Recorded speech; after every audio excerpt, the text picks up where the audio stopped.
त्यांची उणीव नक्कीच जाणवते, पण त्यांची शक्ती काम करते याच्यावर माझा दृढ विश्वास आहे. यांच्याविषयी भावनिक होतात. वृद्ध मंडळी तर अक्षरशः म्हणजे त्यांचे डोळे पाणावतात आणि त्यांच्याकडे आठवणी सांगण्यासारख्या खूप असतात की भाऊ आमच्या इथं शेतात येऊन गेले, आमच्या घरी जेवून गेले किंवा आमच्या मुलांशी असं म्हणजे मलाही खूप भावनिक व्हायला होतं. आम्ही सगळेच भावनिक वातावरण निर्माण होतं आणि त्यातून हेही जाणवतं की भाऊंनी किती छान माणसं जोडलीत आणि त्या लोकांनी त्याची जाणीव ठेवून आजही आम्ही गेल्यानंतर आमची ते आपुलकीने चौकशी करतात. त्यांचं प्रेम म्हणजे आपली जबाबदारी वाढते.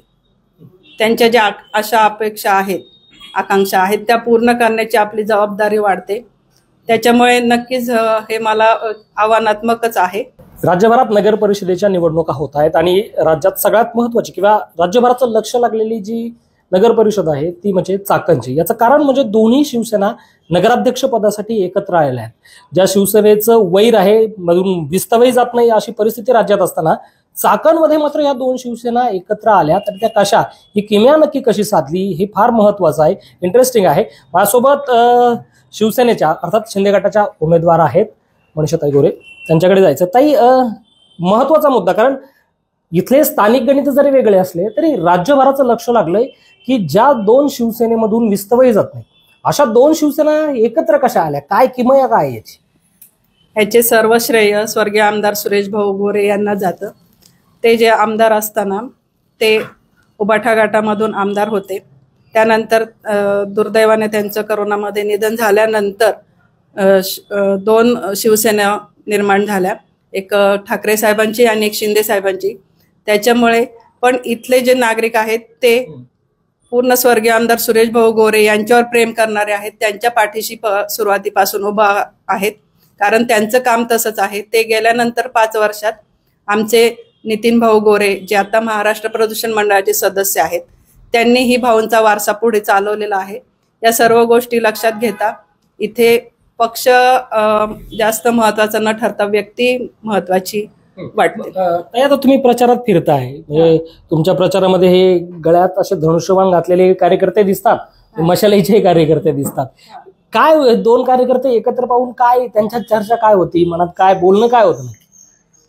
नाही, मी पुन्हा तेच सांगेल की सर्व हे भाऊंवर प्रेम करणारे कार्यकर्ते आहेत आणि हे पहिलेच आमचे सहकारी आहेत. त्याच्यामुळे आम्ही उलट एकमेकांची विचारपूस करून पुढे एकमेकांना शुभेच्छा देऊन पुढे काम करतोय. पण आता भाऊ नंतरची ही पहिलीच निवडणूक. आतापर्यंत तुम्ही वेगळ्या भूमिकेत होतात, घर सांभाळायच्या भूमिकेत होते, भाऊ लोकांमध्ये होते.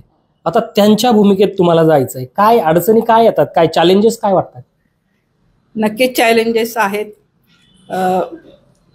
घरी असताना महिलांना एवढं माहिती नसते किंवा बाहेर काय गोष्टी चालू आहेत, पण जेव्हा आम्ही स्वतः बाहेर पडतो तेव्हा लक्षात येतं की किती आव्हानं पेलावी लागतात पुरुषांना. लोक जरी साथ देत आहेत पण त्यांचं प्रेम म्हणजे आपली जबाबदारी वाढते. त्यांच्या ज्या आशा अपेक्षा आहेत, आकांक्षा आहेत त्या पूर्ण करण्याची आपली जबाबदारी वाढते. त्याच्यामुळे नक्कीच हे मला आव्हानात्मकच आहे. तरी पण मी ते आमच्या सर्व कुटुंब, आमचे सर्व कार्यकर्ते यांच्या सहकार्याने मी हे पेलत आहे. आणि ज्यावेळेस तुम्ही कार्यकर्त्यांमध्ये जातात किंवा चाकणमध्ये फिरता प्रचारासाठी, भाऊंच्या काही आठवणी सांगतात का, काय बोलतात काय लोक? इतकं यांच्याविषयी भावनिक होतात. वृद्ध मंडळी तर अक्षरशः म्हणजे त्यांचे डोळे पाणावतात आणि त्यांच्याकडे आठवणी सांगण्यासारख्या खूप असतात की भाऊ आमच्या इथं शेतात येऊन गेले, आमच्या घरी जेवून गेले किंवा आमच्या मुलांशी असं म्हणजे मलाही खूप भावनिक व्हायला होतं. आम्ही सगळेच भावनिक वातावरण निर्माण होतं आणि त्यातून हेही जाणवतं की भाऊंनी किती छान माणसं जोडलीत आणि त्या लोकांनी त्याची जाणीव ठेवून आजही आम्ही गेल्यानंतर आमची ते आपुलकीने चौकशी करतात आणि प्रेमाने आम्हाला जवळ घेतात आणि आम्हीच तुमच्याबरोबर आहोत ही पण खात्री देतात. त्यांची उणीव जाणवते तुम्हाला? हा प्रश्न म्हणजे ह्याच्यातच उणीव जाणवते हेच उत्तर आहे. हा प्रश्नच होऊ शकत नाही. त्यांच्या का मी आता बोलू शकत नाही या बाबतीत.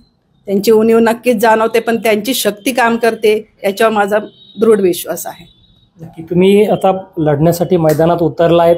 भाऊ जरी नसले तरी त्यांचे स्वप्न तुम्हाला सगळे पूर्ण करायचे, जसं तुम्ही प्रचारात सांगतायत सगळीकडे. चाकणमध्ये ना वाहतूक कोंडीचा प्रश्न इतका भयंकर झाला आहे की आता काही लोकांशी ज्यावेळेस आम्ही बोललो चाकणमधल्या, ते म्हणतात की चाकणचे लोक चाकण सोडून पिंपरी चिंचवडमध्ये शिफ्ट होत आहेत या वाहतूक कोंडीमुळे. हे सोडवण्यासाठी काय आहे का पुढे काही ब्ल्यू प्रिंट वगैरे तयार केलेली?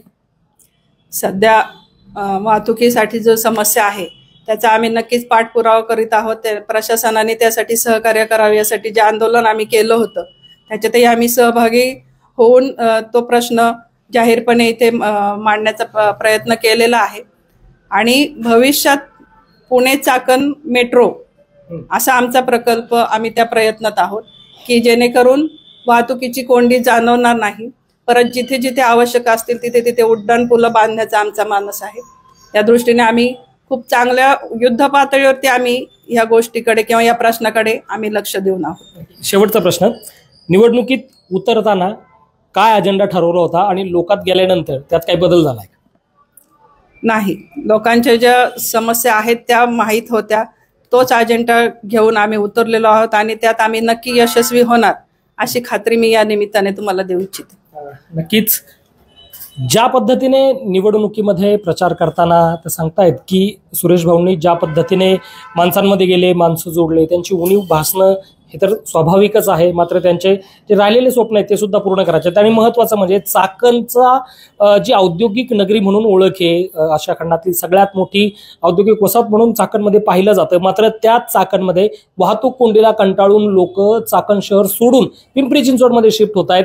अशा सगळ्या अडचणी समोर असताना त्या सोडवण्यासाठी जो अजेंडा आम्ही समोर ठेवलेला आहे तो पूर्ण करण्यासाठीच ही सगळी निवडणूक आम्ही लढतोय असं ते म्हणतायत. आणि दुसरीकडे ज्या दोन शिवसेना एकत्र आल्या आहेत त्या मशालीचे आणि धनुष्यबाणाचे ज्यावेळेस चिन्ह घेऊन एकत्र प्रचार करतायत त्यावेळेस कुठेतरी बरं वाटतं. आम्ही एकत्रच काम केलेलं होतं, एकमेकांची विचारपूस करतो, चौकशी करतो आणि पुढे जातोय.